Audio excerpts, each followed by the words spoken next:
좋지 못한 사람과 가까이 하면 악에 물들어 그들과 같이 된다라는 뜻이죠. 이를 적용해 보면요, 대접에 깨끗한 물이 있는데 그 물에 먹물 한 방울이 떨어지게 되는 거예요. 그러면 맑았던 물 전체가 검은색으로 변하게 됩니다. 이는 더러워짐 하나로 깨끗함이 금방 전염되어 더러운 물로 바뀔 수 있다라는 것을 말하는 것이죠. 이와 반대되는 사자성어도 있습니다. 잘 아시는 것처럼 근주자적입니다. 이는 붉은 것을 가까이 하면 붉게 된다라는 뜻입니다. 금목자적과 비슷하지만 근주자적은 긍정적인 부분을 이야기할 때 쓰이는 사자성어입니다. 이 두 사자성어를 말씀드리는 이유는 이 사자성어들이 오늘 본문 내용을 잘 나타내 주기 때문에 그렇습니다. 사랑하는 성도 여러분, 오늘 설교 중 만나게 될 이 두 사자성어를 생각하며 앞으로 우리는 어떤 모습을 선택해야 할지 결정하는 시간을 가지시길 소망합니다. 저는 오후 예배를 통해서 상황이 될 때마다 요나서를 보고 있습니다. 교회 첫 부임에서 오후 광장 예배 설교를 시작하면서 요나서를 시작했는데 아직도 끝내지 못했습니다. 처음엔 요나서가 짧기 때문에 금방 끝나겠구나 라고 생각했는데 1년 반이 지났는데도 아직 3장에 머물러 있습니다.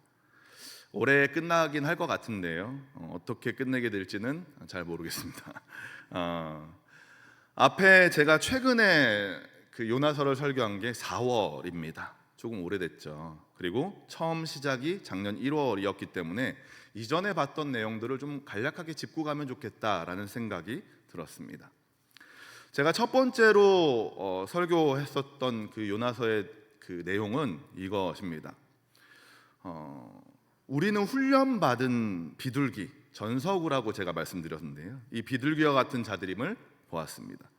요나의 이름 뜻이 비둘기인데 훈련받은 비둘기처럼 하나님의 메시지를 전하는 훈련받은 자임을 이야기했습니다. 하지만 그 훈련받은 요나가 하나님께 불순종하며 도망쳤습니다.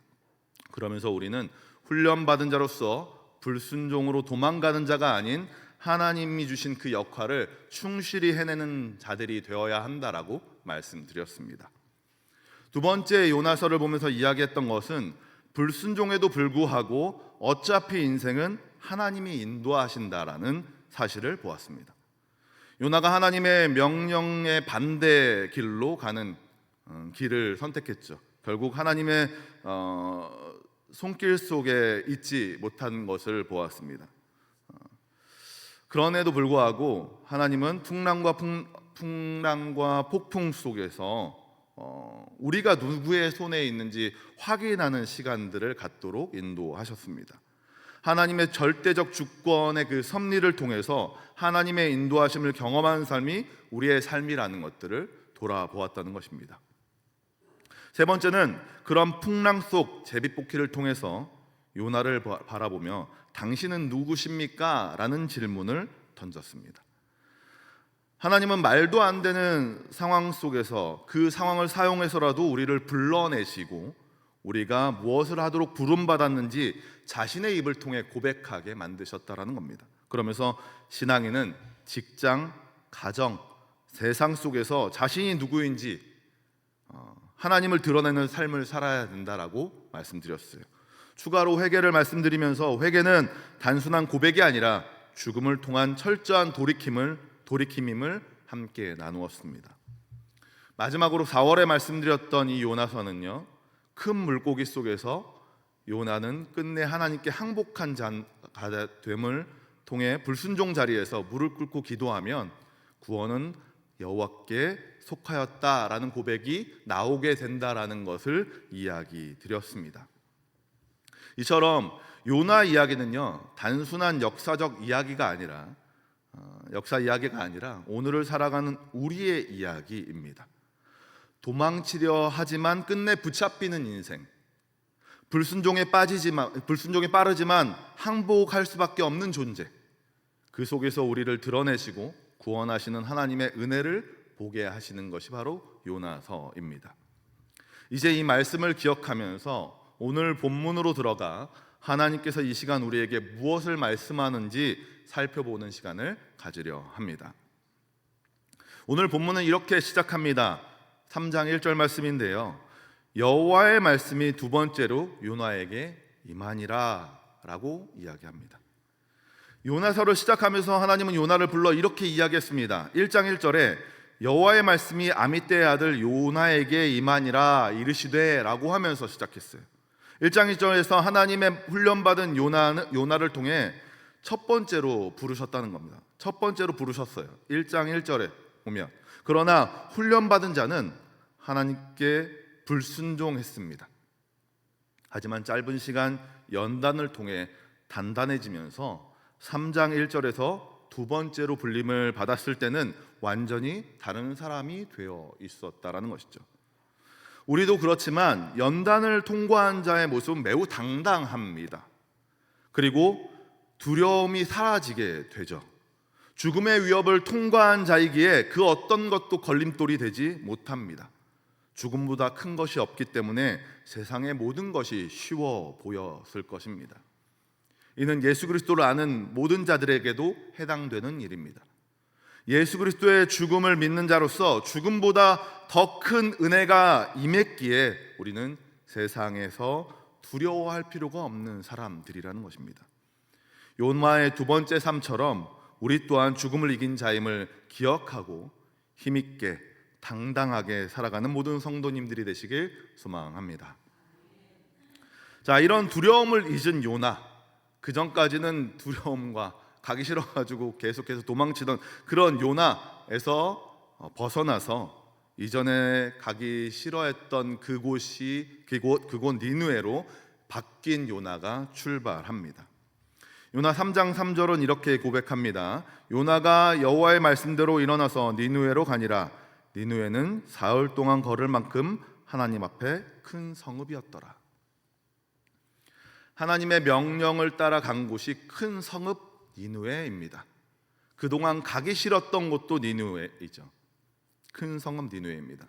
저는 이 말씀을 읽으면서 니느웨에 대한 묘사한 그 큰 성읍에 대해서 생각해 보게 되었습니다. 그냥 니느웨가 아니라 큰 성읍임을 강조합니다.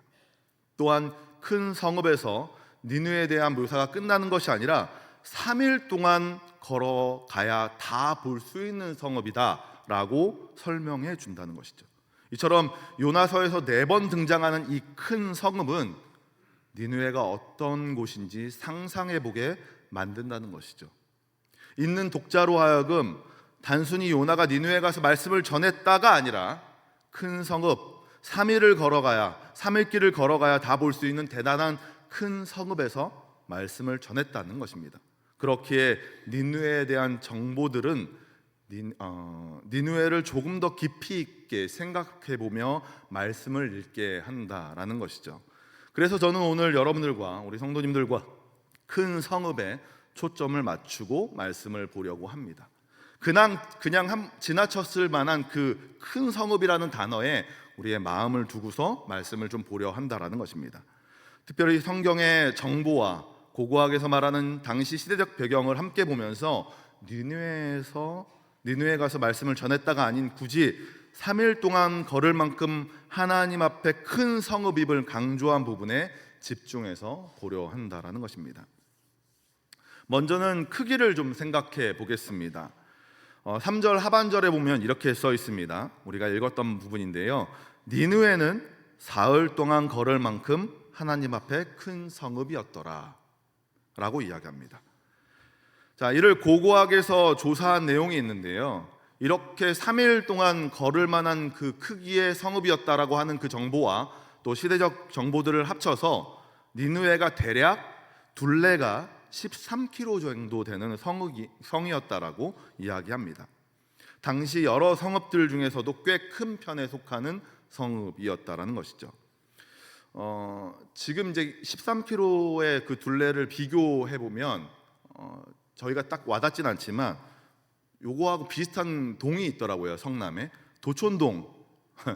네, 도촌동 정도의 크기의 성읍이었다는 거죠. 그거보다 살짝 컸어요. 지금은 이 정도의 크기는 크게 느껴지지 않지만 당시에는 매우 크게 느껴질 만큼 큰 성읍이었습니다. 거기에 성곽도 굉장히 높았다라고 해요.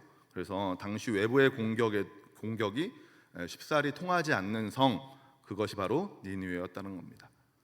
이런 성읍에요, 크기만 한 것이 아니라 사람도 굉장히 많이 살았는데요.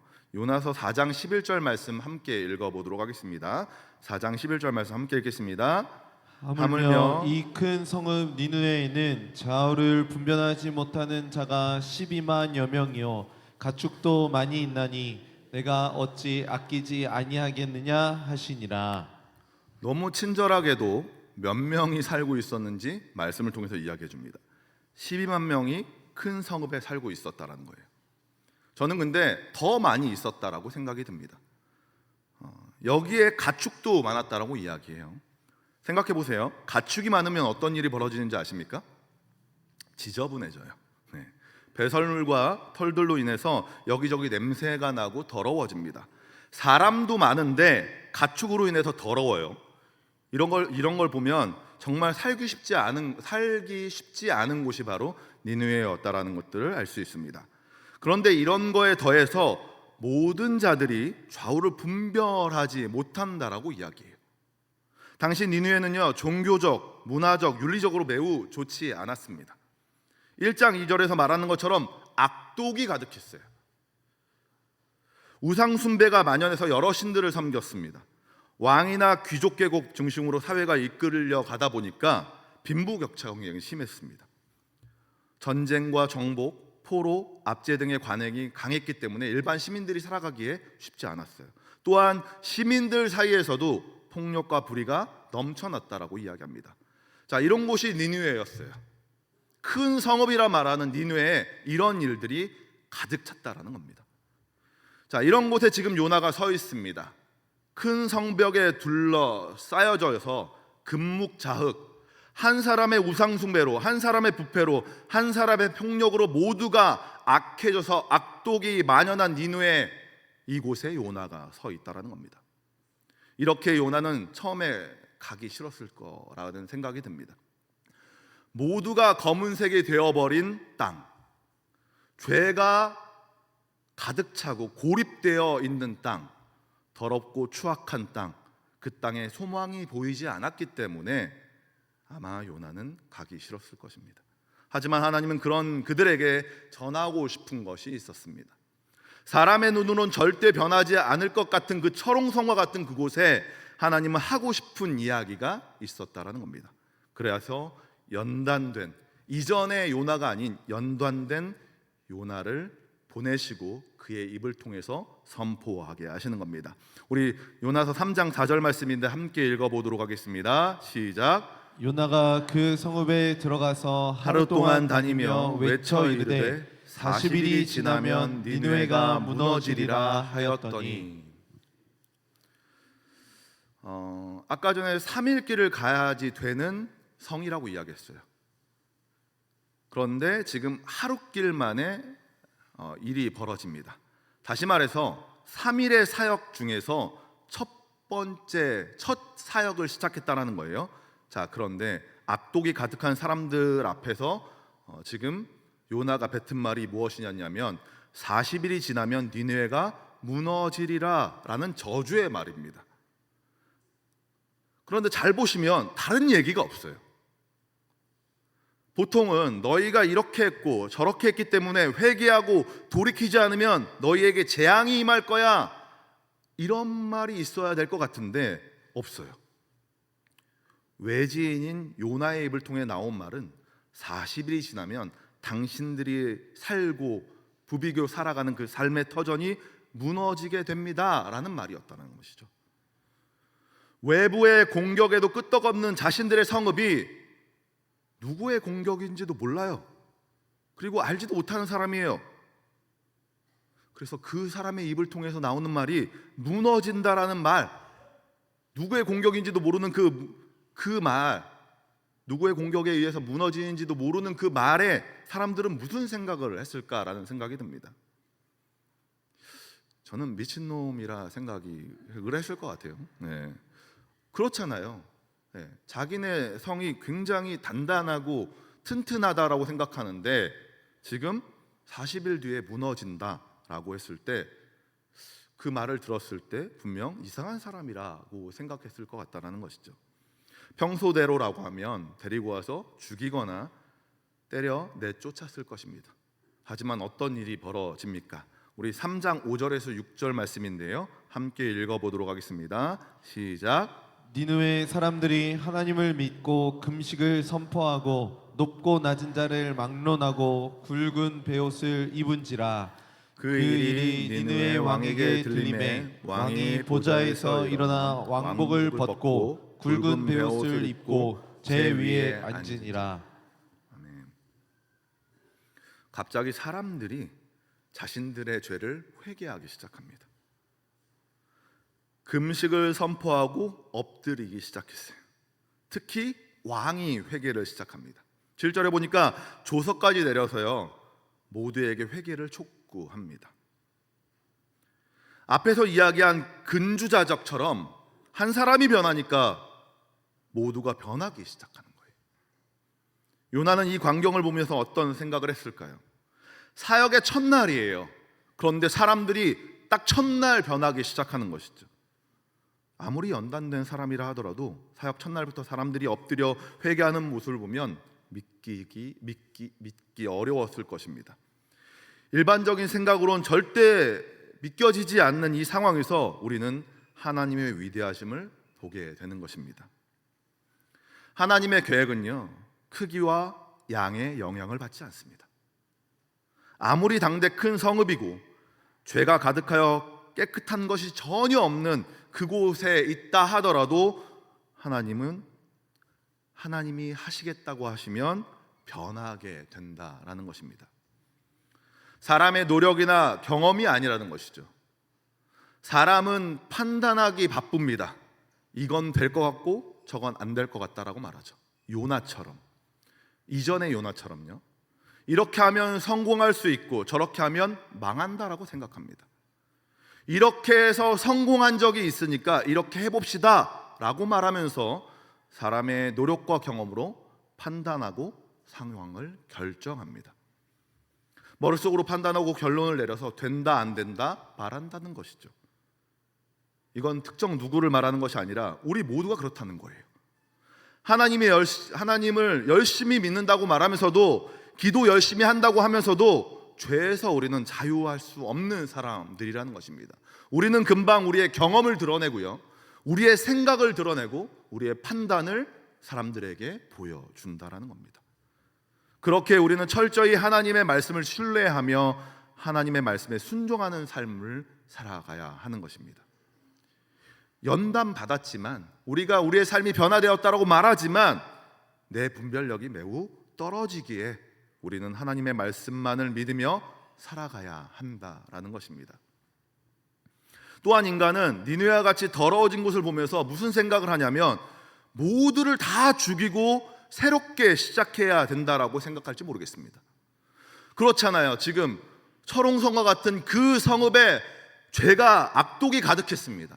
그러면 우리 입장에서 봤을 땐 거기를 새롭게 하려면 다 싹 다 죽여야 돼요. 그리고 새로운 게 들어가야 된다라고 생각할지 모릅니다. 하지만 하나님은 새로운 판을 짜는 것이 아니라 있는 자들을 깨끗하게 해서 사용하신다는 것을 보여주는 것이라 할 수 있습니다. 자, 우리나라에는 집집마다 수영장이 있는 집이 많지 않아요. 있긴 있습니다. 그래서 수영장 청소에 대한 물품들을 찾아보기가 어려워요. 만약에 개인 수영장이 있다라고 한다면 그 수영장에서 수영을 하고 난 다음에 어떻게 하냐? 물을 싹 다 비우고 나중에 필요할 때 다시 채워서 쓰는 것이 우리나라의 수영장을 관리하고 수영장을 사용하는 사람들의 모습입니다. 자, 하지만 미국은요 수영장이 굉장히 집집마다 있는 집들이 많습니다. 동네에도 있기도 해요. 자, 그렇기 때문에 물을 한번 받으면 해가 바뀌어도 잘 바꾸지 않습니다. 왜냐하면 물에 대한 비용이 굉장히 비싸기도 하고요, 그것을 다시 받는데도 또 어렵기도 하기 때문에 그렇습니다. 그래서 발달된 것이 무엇이냐면 수영장 청소 도구들이에요. 물에 정화가루를 뿌립니다. 그리고 침전물이 쌓이면요, 청소기를 통해서 빨아들여요. 거기에 소독약을 넣고 순환기를 돌려서 한번 걸러주면 기존의 물처럼 다시 사용할 수 있습니다. 그래서 그 제품들이 굉장히 발달되어 있다라는 것이죠. 그때 사용할 때는요, 이전의 물을 분명히 우리가 봤는데도 불구하고 사용하는데 아무 문제가 없다라고 할 정도로 깨끗해진다라고 합니다. 저는 이것이 하나님이 요나를 통해서 우리에게 보여주는 하나님의 정화 방법이다라고 생각합니다. 이건 사람의 힘으로 안 돼, 그냥 포기하자, 수영장이 더러워졌으니까 물 다 버리고 새로 받자, 이것이 아니라 하나님의 방법은 바꿔서 또한 사람들을 사용하셔서 하나님께서 정화하여 그들을 깨끗하게 하신다라는 겁니다. 이것이 바로 하나님께서 요나를 통해 우리에게 요구하시는 모습이다라는 것입니다. 요나는 말합니다. 나도 안 된다라고 믿었어. 그런데 하나님이 하시니까 변한다. 너희들도 이거 보면서 하나님이 하신 일들을 한번 보고 따라가도록 해 라고 하는 것이 현재를 살아가는 우리에게 보여주는 메시지라는 것입니다. 사랑하는 성도 여러분, 하나님의 방식을 인간의 생각으로 제한하지 않기를 소망합니다. 하나님의 능력을 사랑의 경험으로 판단하지 않기를 소망합니다. 하나님이 하시겠다고 하시면요, 단어 하나, 문장 하나만 말해도 더러움이 깨끗함으로 변할 수 있습니다. 그렇기에 하나님의 능력을 의심하지 말고 믿음으로 그분을 따라 살아가시길 소망합니다. 이렇게 하면 요나를 통해서 하나님께서 보여주시고자 하는 모습을 우리가 다 보게 되는 것입니다. 하지만 저는 여기서 하나를 더 추가하고 싶습니다. 오늘 말씀을 통해서 이야기하고자 하는 이야기는 다 끝났어요. 하지만 하나를 더 추가하고 싶어요. 바로 우리 신앙의 실제적인 모습이 어때야 하는지입니다. 하나님의 능력으로 사람들이 변했습니다. 한 사람의 회개로 모두가 무릎을 꿇었어요. 그런데 이런 회개가 오래 갈 수 있냐라는 것입니다. 한 번의 회개가 평생의 삶을 책임져 주지 못하다는 것은 우리 모두가 잘 알고 있습니다. 잘 아시는 것처럼 니느웨는요, 끝내 BC 612년 바벨론에 의해서 멸망하게 됩니다. 이는 삶이 한 번의 회개로 끝까지 갈 수 없음을 보여주는 사건이라 할 수 있습니다. 분명히 한 번의 회개로 모두가 엎드렸는데 나중에 멸망하잖아요. 그 멸망의 이유가 뭡니까? 우상 숭배이고 또 하나님께서 계획하신 이스라엘 백성들을 위해서 사용했기 때문에 그렇습니다. 그렇다면 어떻게 해야 될까요? 한 번의 회개로 우리가 할 수 없다라고 우리는 보고 있는데 우리는 어떻게 해야 될까요? 그 답은 다시 성읍에서 찾아볼 수 있습니다. 성읍에서 꼭 필요한 것이 있습니다. 절대 없어서는 안 되는 게 있어요. 당시 성읍에서 꼭 필요한 게 있습니다. 그것이 무엇이냐면 바로 파수꾼입니다. 이사야 62장 6절 말씀인데요, 우리 함께 읽어보도록 하겠습니다. 시작. 예루살렘이여, 내가 너의 성벽 위에 파수꾼을 세우고 그들로 하여금 주야로 계속 잠잠하지 않게 하였느니라. 너희 여호와로 기억하시게 하는 자들아, 너희는 쉬지 말며. 자, 이는 다시 죄가 들어오지 못하도록 철저히 지키는 자가 되어야 한다라는 것입니다. 주야로 쉬지 말고 지켜야 한다라는 것이죠. 이런 파수꾼의 역할을 하는 것이 무엇이냐? 바로 기도입니다. 다시 맑은 물에 먹물 한 방울이 떨어지지 않도록 쉬지 않고 기도해야 하는 것입니다. 응답도 좋지만 무엇보다도 그리스도 안에서 나를 지키고 죄를 분별하며 하나님께 나아가 하나님께서 우리에게 원하시는 삶의 그 방향이 무엇인지 알기 위해서 우리는 성벽의 파수꾼, 기도하는 자가 되어야 한다라는 것입니다. 사랑하는 성도 여러분, 니느웨는 인간의 눈으로 보면 절대 바뀔 수 없는 곳이었습니다. 3일 동안 걸어야 다 볼 수 있을 만큼 큰 성읍, 죄와 폭력에 가득한 도시, 우상 숭배와 악독이 넘치는 땅. 하지만 하나님은 그런 성읍조차도 단 한마디의 말씀으로 무너뜨리기도 하시고 다시 살리기도 하시는 분이시라는 겁니다. 오늘 본문은 이렇게 마무리됩니다. 요나서 3장 10절 말씀인데요, 함께 읽어보도록 하겠습니다. 시작. 하나님이 그들이 행한 것 곧 그 악한 길에서 돌이켜 떠난 것을 보시고 하나님이 뜻을 돌이키사 그들에게 내리리라고 말씀하신 재앙을 내리지 아니하시니라. 이것이 하나님의 은혜입니다.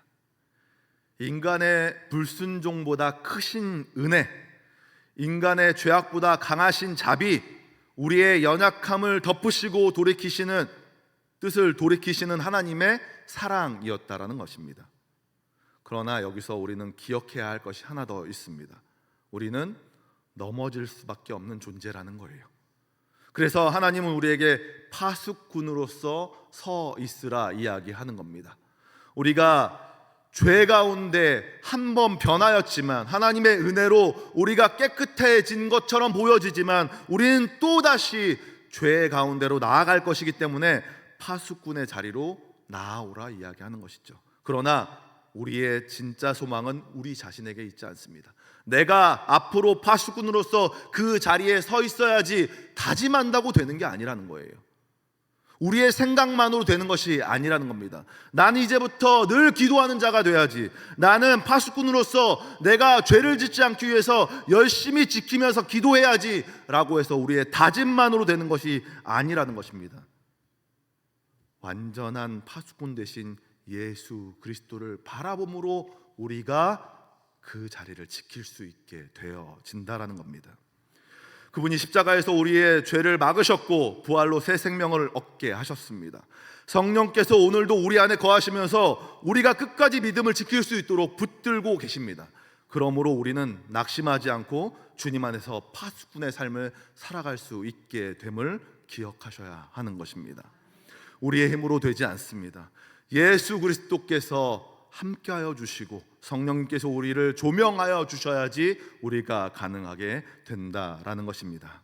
사랑하는 성도 여러분, 오늘 우리는 요나서의 말씀 앞에 서 있지만 동시에 예수님의 십자가 앞에 서 있는 것입니다. 요나가 2장 9절을 통해서 구원은 여호와께 속해 있나이다라고 고백한 것은 결국 예수 그리스도 안에 있는 자에게는 결코 정죄함이 없나니 라고 말씀하신 그 복음으로 완성된다라는 것입니다. 그러므로 두려워하지 마시기 바랍니다. 내가 다시 돌아갈까? 정말 내가 열심히 회개했는데 다시 돌아갈까? 라고 두려워하지 마시기 바랍니다. 그리고 예수님의 은혜를 붙들고 파수꾼으로 서서 끝까지 믿음을 지키시길 소망합니다. 주님께서 우리에게 그것을 말씀하고 계십니다. 요나의 이야기를 통해서 우리에게 그 삶을 살아가도록 인도하고 계십니다. 성읍이 무너질 것 같지만, 그 성읍이 무너져야 된다라고 생각하지만 하나님은 죄 가운데 있는 우리를 바꿔 주셔서 하나님의 사람으로서 살아가게 하시고 파수꾼의 자리에서 우리가 살아가며 우리를 다시 한번 돌아볼 수 있도록 우리를 계속해서 지켜주고 계시다라는 것입니다. 오늘의 말씀을 통해서 이것을 기억하면서 주님의 그 은혜 가운데 살아가시는 모두가 되시길 소망합니다. 오늘도 하나님의 은혜는 크고 자비는 넓습니다. 우리가 도망쳐도 붙드시는 하나님이시고요, 우리가 무너져도 일으키시는 하나님이시고요, 우리가 회개할 때 뜻을 돌이키시는 하나님이십니다. 그 은혜 안에서 주님만을 바라보시면서 주님의 그 은혜를 따라 늘 승리하시는, 주님과 함께 동행하시며 기도 가운데 나아가시는 모든 성도님들이 되시길 주님의 이름으로 축원합니다.